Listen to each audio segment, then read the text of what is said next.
Quedó pendiente una boda. Hola, buenos días, presidente. Soy Fernanda Fernández de la cadena SER. La pregunta es más bien en materia de relaciones exteriores. Hace unos días, ayer se anunció que México va a entrar en la demanda interpuesta por Sudáfrica en la Corte Internacional de Justicia por el delito de genocidio que se está perpetrando en la Franja de Gaza. Yo quería preguntarle por qué se tardó tanto en entrar en esta demanda y por otro lado también por qué quiere esperar para el reconocimiento del Estado palestino. Esa es la pregunta. Bueno, nosotros hemos actuado con una política de neutralidad porque queremos contribuir a la paz. Y si tomamos partido, no ayudaríamos a lo que nos debe de importar más a todos: el que se detenga la guerra, el que ya no haya más fallecidos, muertos, asesinados en Gaza. Y por eso hemos actuado con mucha prudencia. Ojalá y haya más activismo de Naciones Unidas para que se logre el cese al fuego. Eso es lo más importante, como un primer paso. Y eso es lo que hemos sostenido nosotros. No estamos a favor de ninguna postura que implique agravar aún más el conflicto. Hemos actuado con mucha prudencia en ese sentido y ojalá, lo deseamos, de que se detenga la guerra, porque ya son miles de muertos, muchos inocentes, y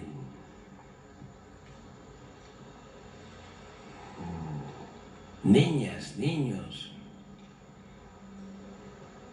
pero necesitamos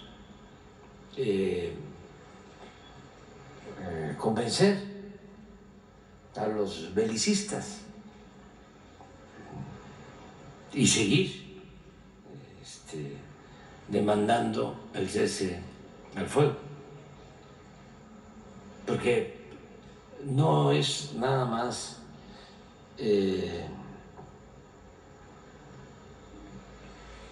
calificarlos, aunque podamos estarlo pensando y aunque haya elementos. Ahora lo más importante es conseguir la paz.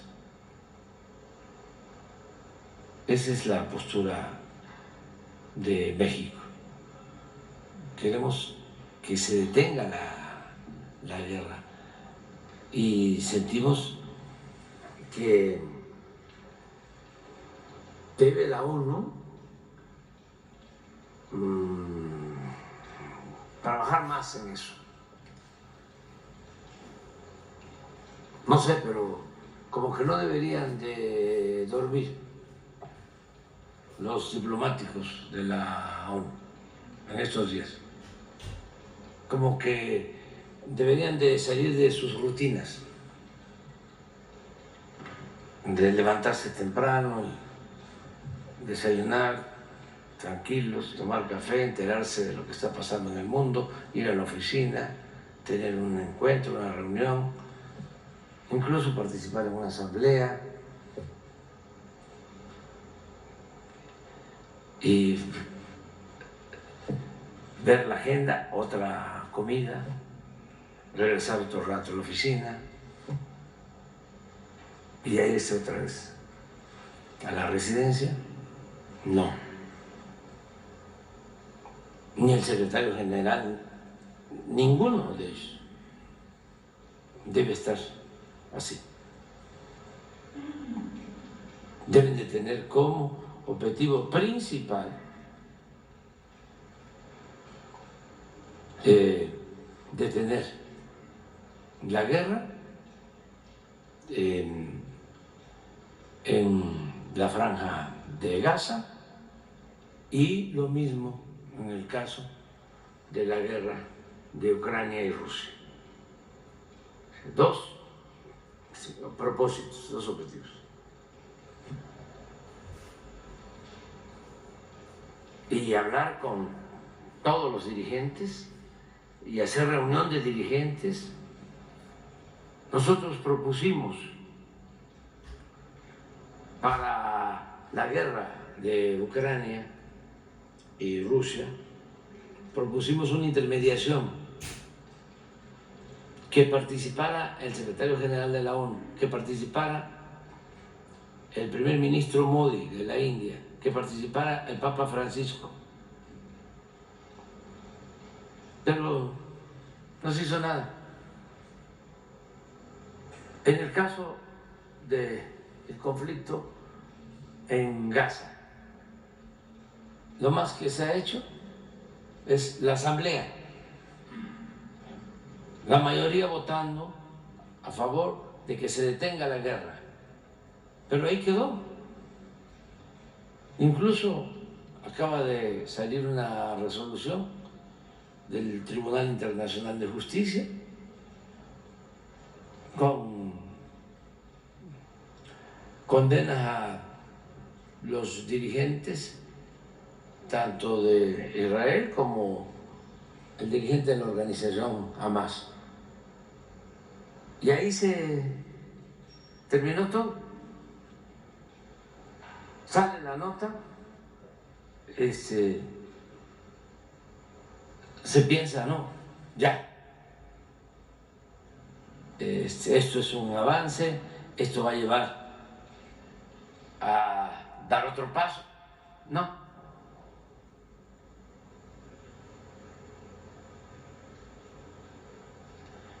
Entonces, sí necesitamos más activismo y lamentamos mucho que esto suceda. La guerra es lo más irracional que puede haber, pero no hay la suficiente política. Y no olvidar que la política se inventó precisamente para evitar la guerra.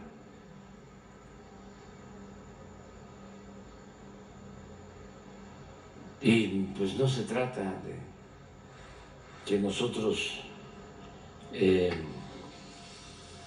nos pronunciemos, ¿no?, a favor de uno de los grupos o países que están confrontándose, sino de ayudar a un acuerdo, ayudar a la paz. En eso México está comprometido, siempre ha estado. Es parte de nuestra política exterior, resolver las controversias por la vía pacífica, está en nuestra Constitución. Eso es lo que puedo comentar. Muy bien.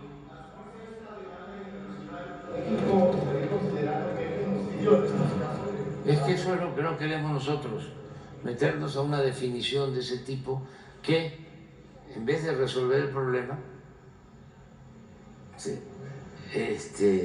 sostenemos, lo agrava. ¿Por qué escalar el problema? ¿Por qué no buscar el diálogo, el acuerdo, la negociación?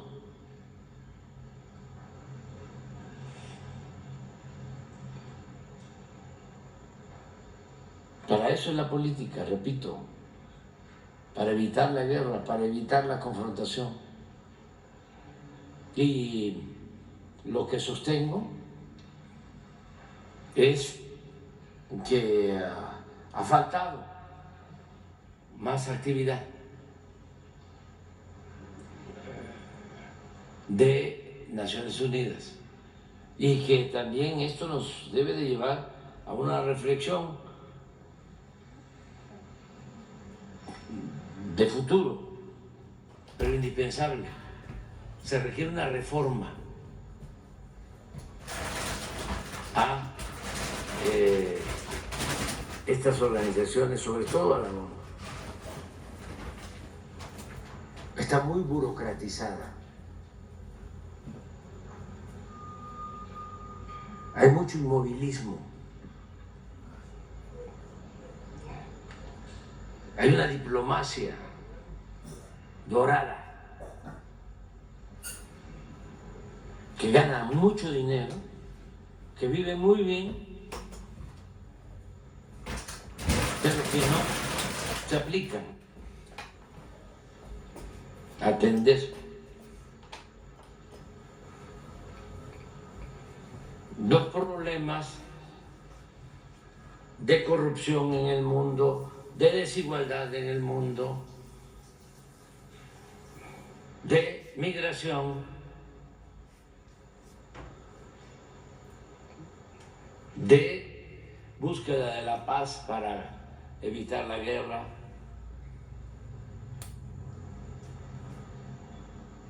No son buenos los resultados. Ni cuando la pandemia hicimos una propuesta para que los países con menos recursos contaran con vacuna. Se aprobó, se creó el organismo en la ONU. Pidieron dinero por adelantado.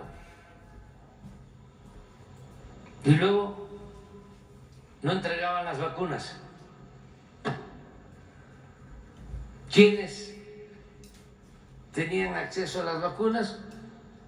Los países con más capacidad económica, que llegaron a acuerdos con las grandes farmacéuticas. Pero el mecanismo que se creó con ese propósito de ayudar a los países pobres no funcionó, pero no solo no funcionó. En algunos casos, haciendo un esfuerzo, los países daban sus anticipos y no les llegaron las vacunas. Estoy poniendo un caso, un ejemplo. Hace falta una sacudida. Se diría en el Pacífico una zarandeada, se diría en el trópico una zamarreada. Lo mismo que hace falta para los medios internacionales de información.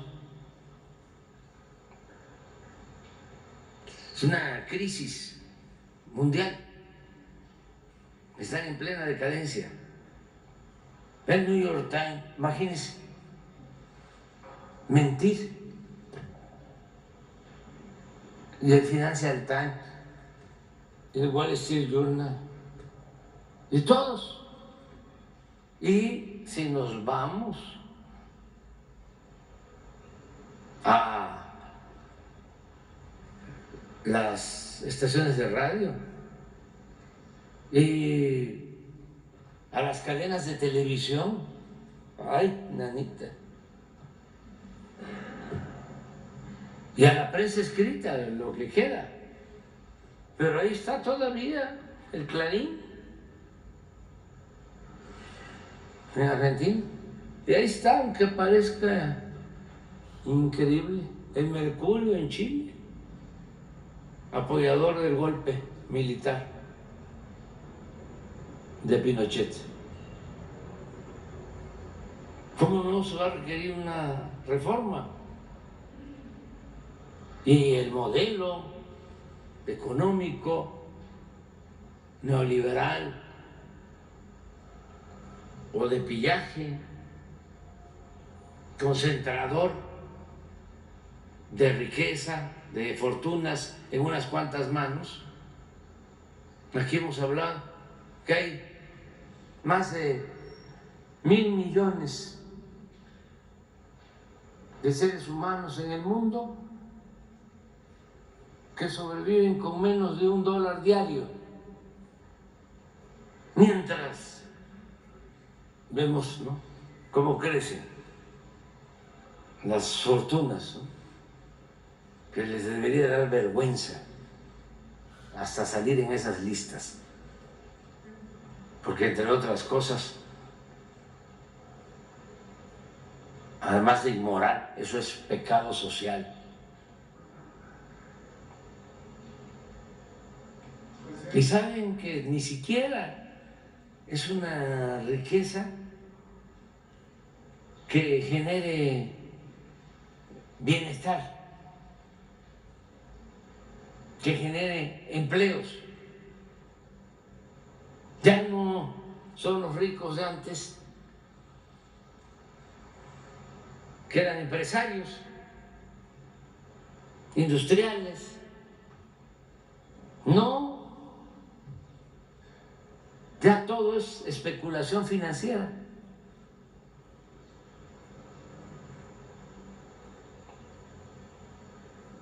Ya no hay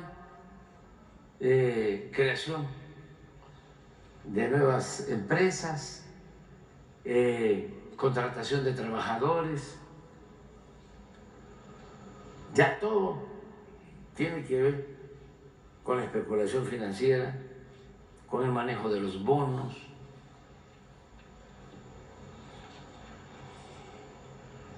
Con el valor de las acciones, y así de la noche a la mañana. Son los gatos, no se preocupen, están contentos. Presidente, pero en el texto que envía la Cancillería sí reconoce eso como un genocidio. Se utiliza la... Es que... ¿Cómo? Sí, sí, bueno, hay ese matiz. Y además, es que nosotros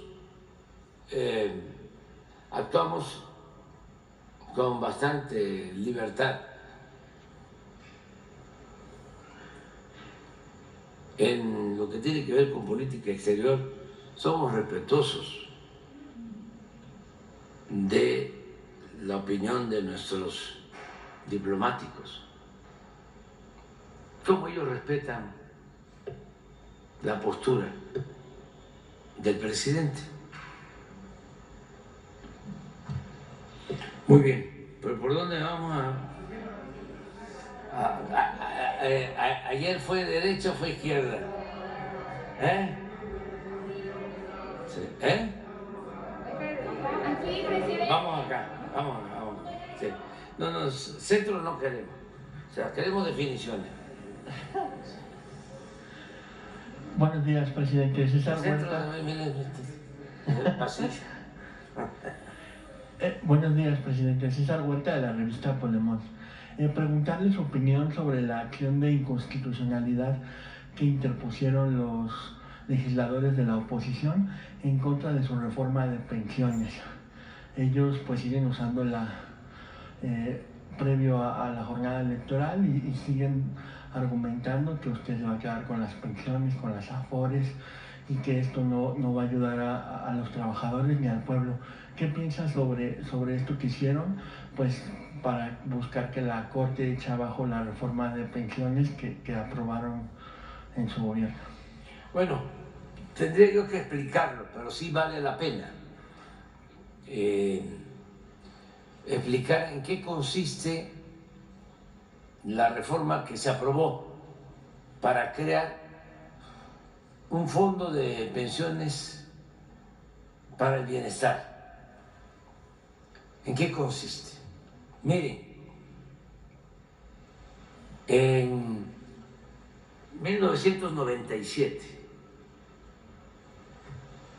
cuando estaba la política neoliberal en su apogeo,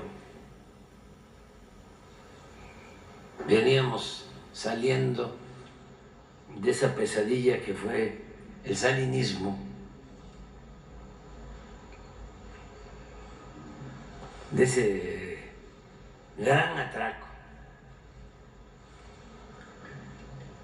y de una crisis económica, financiera, que se produjo por ese saqueo. Porque hay crisis que se producen afuera y tienen un efecto interno, pero esa crisis, Salinas Cedillo, se produjo en México por un mal manejo de la economía y sobre todo por la corrupción, al grado que Cedillo convirtió las deudas privadas de unos cuantos en deuda pública y surgió el llamado FOAPROA. Ahí creció la deuda 3 billones. Ese es el antecedente. En ese entonces también fue cuando se vendieron los ferrocarriles nacionales. Se acabaron 150 años de historia. Y en ese entonces se aprobaron muchísimas reformas y nadie decía nada. Es como ahora que hablan de la violencia en las elecciones. Ya hemos visto cómo guardaban silencio cuando la violencia en los tiempos de Calderón, que todos los dueños de los medios y los más afamados comentaristas de radio y televisión estaban ahí haciendo un compromiso para no difundir noticias relacionadas con la violencia. Para ser exactos, en 2011, que fue el año de mayor letalidad, cuando apostaron a rematar a heridos que se producía esta situación por enfrentamientos entre las Fuerzas Armadas y la delincuencia. Bueno, ahí todos guardaron silencio. Pero si nos vamos más atrás, y esto por los jóvenes, ¿saben? Calculamos nosotros que nos asesinaron en el gobierno de Salinas como a 500 militantes de nuestro partido entonces.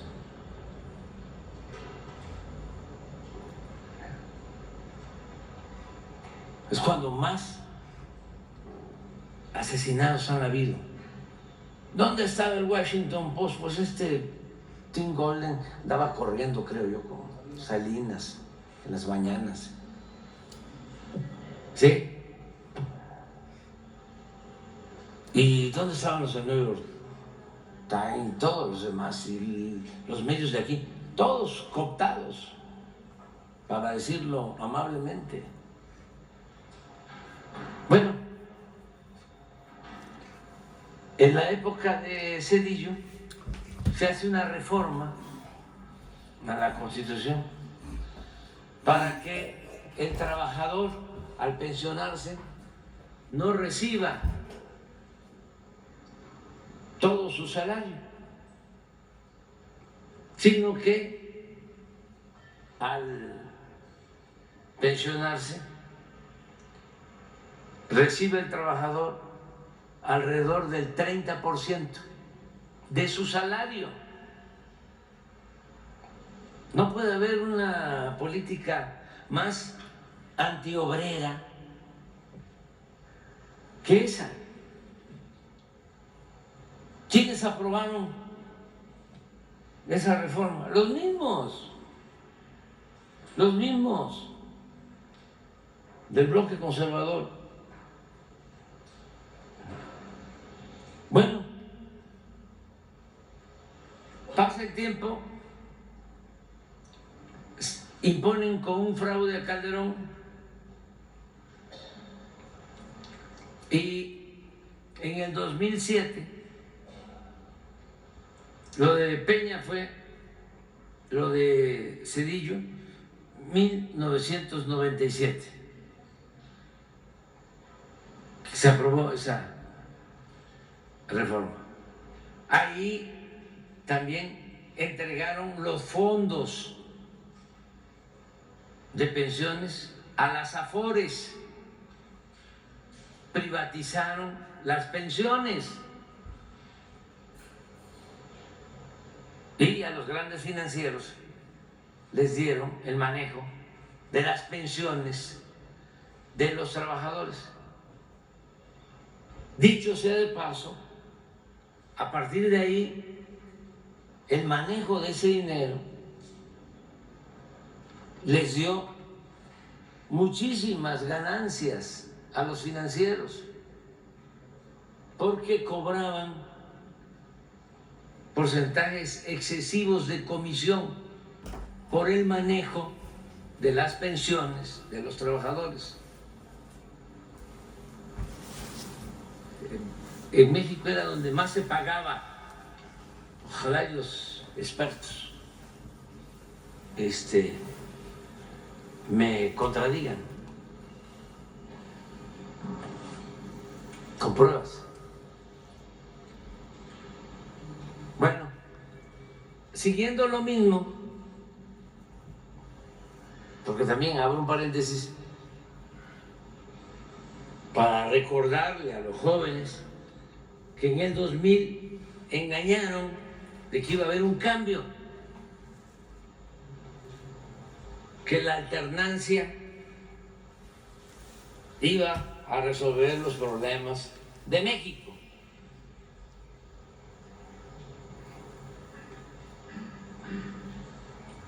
Y fue lo que se conoce como gatopardismo. Eso que consiste en que las cosas en apariencia cambian para seguir igual. Les hacía falta a los oligarcas un recambio, una operación de simulación para mantener el mismo dominio económico en contra del pueblo de México y para terminar de robarse los bienes del pueblo y de la nación. Entonces nos engañaron a muchos de que todo iba a ser distinto. Usaron la palabra cambio hasta que quisieron, la desgastaron, una palabra tan importante, tan noble, así como acabaron con la palabra solidaridad, con el término solidaridad. Por eso nosotros teníamos que hablar después, ya no podíamos hablar de solidaridad, sino, le buscábamos fraternidad. Ya no era hablar de cambio, sino agregarle cambio verdadero o cambio real. Bueno, engañaron de que iba a haber un cambio y fue más de lo mismo, porque continuó la misma política económica, pero de manera descarada. Los que estaban en Hacienda con Salinas fueron los que se mantuvieron en Hacienda con Fox y luego con Calderón. Hablábamos entonces que la única diferencia que podía haber, bueno, no puedo hablar de eso,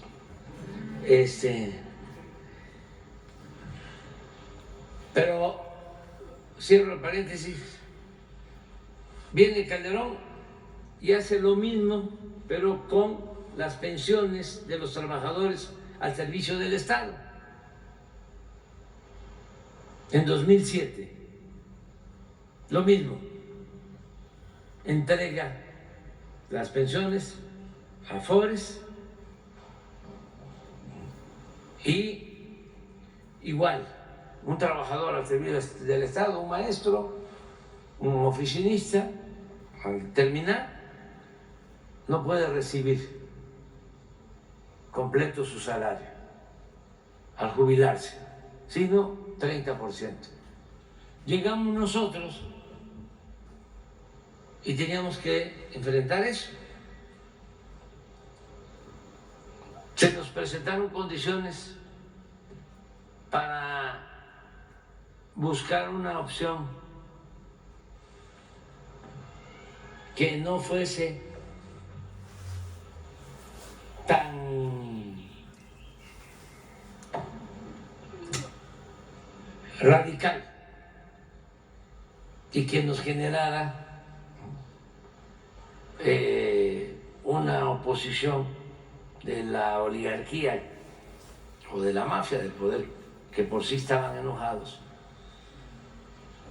porque la política es tiempo, política es tiempo, manejo de tiempos, y hay que optar siempre entre inconvenientes y hay que priorizar, o sea, qué primero, qué segundo, no todo. Bueno, pues entonces decidimos, a ver, se habló con el sector empresarial para que aumentaran sus cuotas de pensiones para sus trabajadores. Y fue algo muy importante porque los empresarios aceptaron aumentar su participación. Es algo que hay que reconocerlo. Pero aún así, con ese aumento, el que se jubilara ya no iba a recibir el 30, sino el 45%.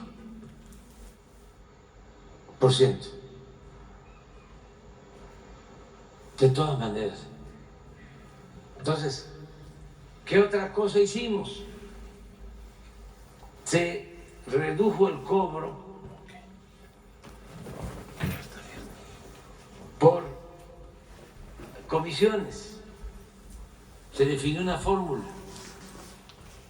y eso ayudó porque con esa reforma que se propuso en el 2020, a la fecha se han ahorrado 40,000 millones de pesos y calculamos que para el 2030 el ahorro, solo por bajar las comisiones, va a ser de 160,000 millones de pesos. Pero aún así, el que se jubila con la ley de Zedillo va a llegar al 50%.